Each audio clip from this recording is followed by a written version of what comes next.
Governo Lula, porque a mudança nos ministérios que vem sendo negociada pelo Centrão deve começar a definir quem são os favoritos na disputa para o presidente da Câmara em 2025.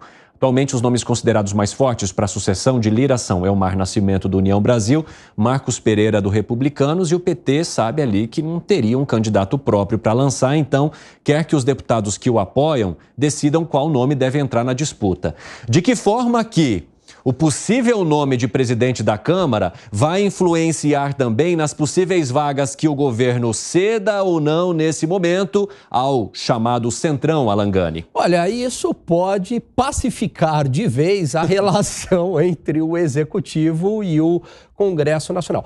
É muito difícil governar esse país sem o apoio do Congresso Nacional, sem a liberação de emendas. E acredito até que o governo do PT, o governo Lula, ele não pegou essa nova fase do Congresso Nacional mais empoderado, para usar o termo da moda, né? Que é a partir de 2015. E talvez percebeu aí, agora, nessas últimas votações, que se ele liberar o recurso e liberar rápido, porque estava liberando a contas gotas, e essa era justamente a reclamação do Congresso, se liberar o recurso, aprova, né? Então, colocando alguém ali com bom trânsito com o governo e capaz de fazer com que essas emendas cheguem mais rápido, aí está resolvido e está pacificada a situação, como foi Ciro Nogueira. Você acha que isso resolve o problema do governo, Piperno? Eu diria para você que uma certeza eu já tenho. Qual? Que o PT não vai lançar candidato de forma alguma nessa disputa.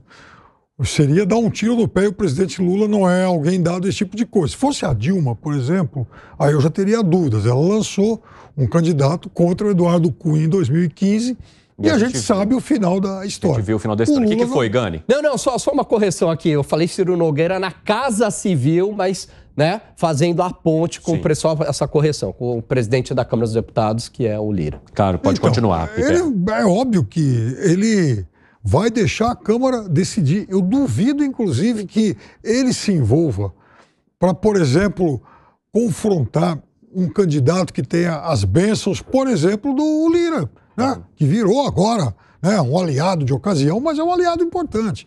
Então, o Legislativo vai ser problema do Legislativo. O Executivo não vai se envolver nisso. E você vê como as coisas são dinâmicas, né? Você falou, por exemplo, do Marcos Pereira, presidente do Republicanos. Um partido envolvido até a medula no último governo Bolsonaro. É o partido, inclusive, do Tarcísio de Freitas. Já tem uma grande parte desse partido, um grande pedaço desse partido, mas, assim, abraçado ao governo Lula e mais, reivindicando o ministério. E a gente está falando que ajudou a aprovar a reforma tributária. A gente está falando de um governo que tem 6 meses e meio. Olha como as nuvens políticas, elas são dinâmicas e adquirem novos contornos com muita velocidade. E o que essa nuvem deve despejar de chuva para nós, hein, Gustavo Segré? Chuva de quê? Uma frase que diz que se os meus valores não te atendem, eu tenho outros valores também que podem te atender.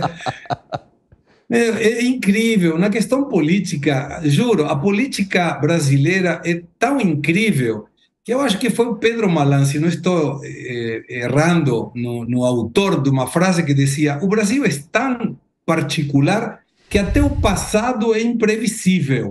E aí você fala, é uma coisa de loucos. Mas eu concordo com o Piperno, o PT não deve se intrometer nessa briga, até porque ele precisa do centrão, um centrão maior, um centrão menor, mais coeso, mais aberto, mais centrão ao fim. E qual é a política do PT nessa situação, ou qual é a política do presidente? Soltar dinheiro e repartir recursos. Agora, por exemplo, a Colômbia está querendo controlar os Correios. Aí fala, mas por que seria isso? Porque aí tem recursos, dá para colocar alguns aliados em diretorias importantes, são sempre atender o jogo político. E se não serve, a gente muda de conceito, muda de discurso, sempre para conseguir negociar o que for preciso. É lamentável, por isso o Brasil está do jeito que está. E de que